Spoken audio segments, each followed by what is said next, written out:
What's up, you guys? Batjack JW coming to you. Yes, we are talking about the pistol grips that are on John Wayne's pistol pretty much from the 60s and on, and the first time I ever noticed it was in The Sons of Katie Elder, and I believe that was the first time in his movies he showed up with them. That was the first film that he used them in, and from then and on he pretty much just used them. I'm a big John Wayne fan, and so I know there's other people that have noticed it too, so that's what we're going to talk about. Now, I've read stories that they were they're not actually ivory. Some people actually thought that they were legitimately ivory. Even when I was in Tucson, Arizona, I went up to these people that were putting on a cowboy, the Guns of the West show, basically live out there, and I went up to him after the show and asked the guy that was a prop. I guess he's a pretty known guy for Hollywood and doing a lot of the gun work for a lot of those. And I asked him what if he knew, and he basically told me that he believed that, being John Wayne who he was, it was probably real ivory.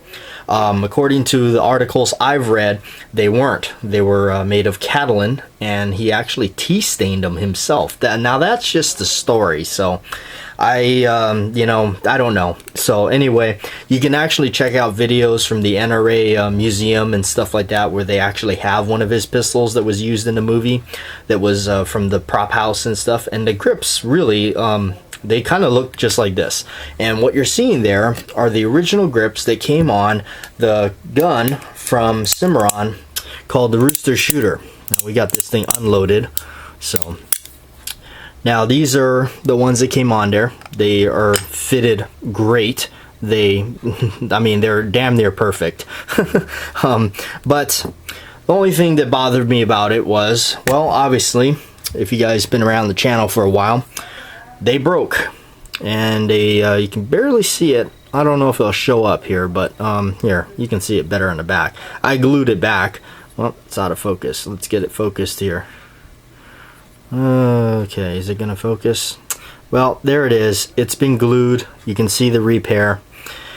And now, to give Cimarron their due, I called them. Yes, somebody even left me a comment on one of my videos saying, well, why didn't you call them? Well, of course I called them. That was the first thing I did in the morning.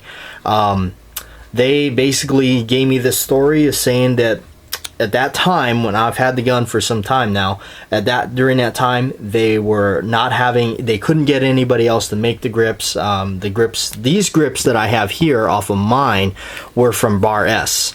And now that company is gone, from what I understand. They're long gone. They don't make grips anymore.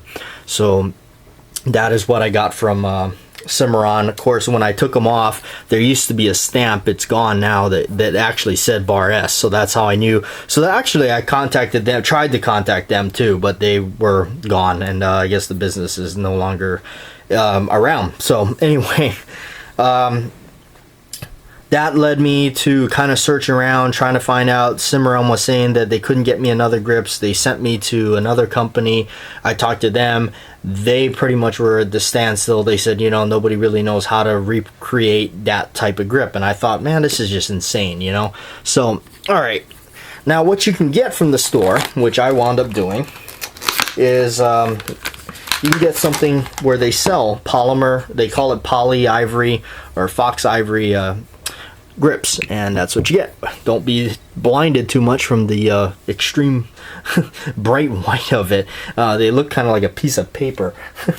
Anyway, these suckers cost about 50-60 bucks, somewhere around there after shipping and everything. And yeah, so these particular ones out of the poly ivory style, they are almost impossible to stain. I went on a big excursion on trying to stain them. Almost impossible. I tried just about everything. Okay, so that is kind of, we'll get back to those. Now, I wound up finding a pair from Brownells that was made by a company called NC Ordnance, I believe. Now, theirs is, when you get them, they're just as white as this. But these took to staining a lot better. Now, I did stain these. I have actually a video. These are the exact grips from that video on staining the poly ivory grips. I used the believe it or not, I used leather dye to stain these, and they did come out rather well. The focus is going in and out, so I'm going to set them down here. So these are stained. Again, now if you go back to the ones that I got from, the ones that come on the gun, it's a little bit different. So, alright, moving on. Going on and then finding another company that I bought some grips from, and they did a really fantastic job right here. These are from Buffalo Brothers, the cowboy store, and I have 2 sets from them. These are the, I guess, the old ivory and old ivory heavy antiqued. So you can see they added more tarnish into it, and they got the finger grooves correct. I'm left-handed, so the finger grooves are on the right side of the panel. These are great. They are wonderful people to deal with. They're out of Mesa, Arizona. They have a website only. It's buffalobrothers.net. And they run about $75 and then shipping, so it comes right around in, I believe it's like under $90. I think it's like $85 or something like that after shipping or something. So they do a really good job. They usually take a couple weeks. I think they make them to order. So anyway, really good people, great grip. Probably the closest you're gonna find to these. Now, I did recent looks on Gunbroker for the Rooster Shooter, and from what I've been seeing, the grips that they've been furnishing them with now, I mean, I don't know, I don't want to be the one to judge too harshly, but from the pictures they look rather silly. So what started me to get going? I started to make grips myself. Yes, that is the star of this video, right? So I decided to throw some Mickey Mouse stuff together. I am no professional by far, but what I came up with is stuff like this. So this is a set that I've got on my Cimarron Frontier model. And what I wanted to do differently was to add character to the Age, to not necessarily just have it a plain solid grip such as this. I wanted to add more character through it. Now these are not quite as yellow as you would say for these or even these.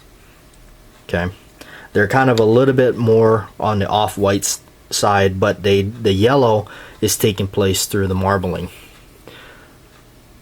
So that's some that I've designed myself, casted them up, and put them on my Cimarron. This is the Frontier model.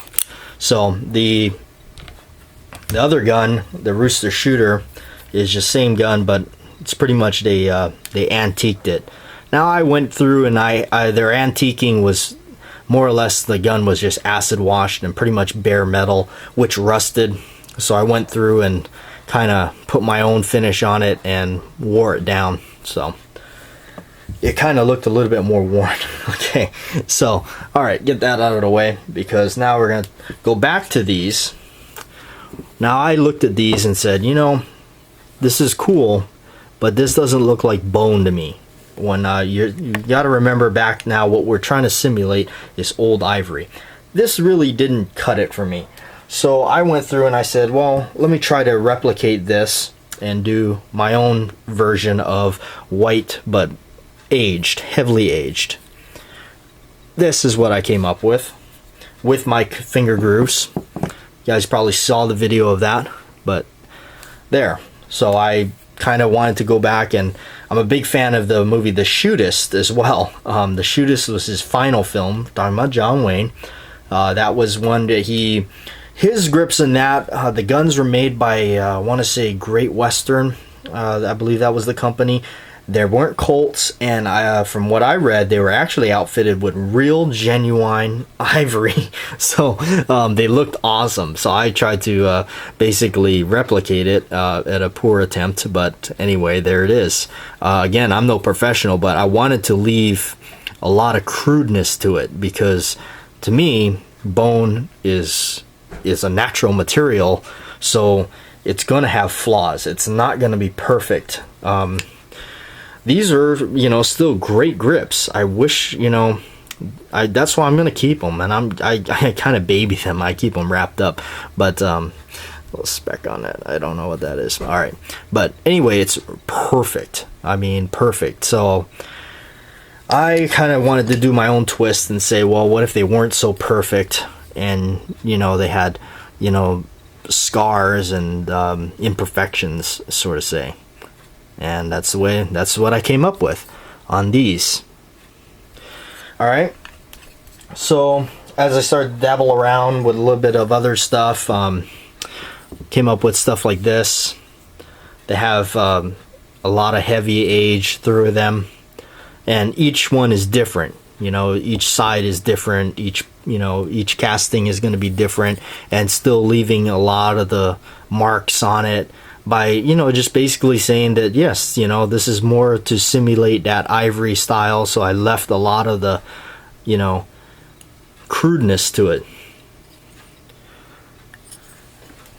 And then moving on to these that I've done. Now these ones have a pretty heavy antiquing job to them, and they have cracks going up them. They have a lot of these craters and whatnot. Give you a closer look at them, you can see.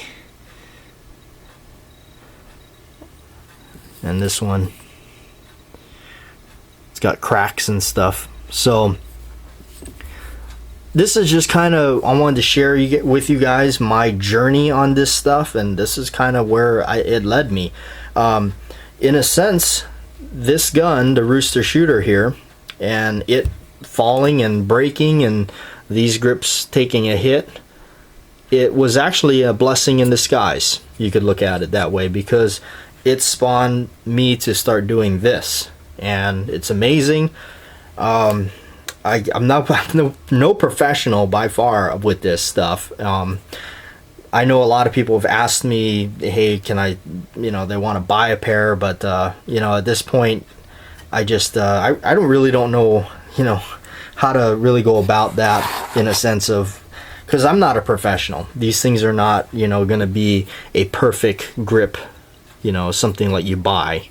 So anyway, this is the newest and latest that I've done, and it's very different. I've only done one side so far, but that's the newest and the latest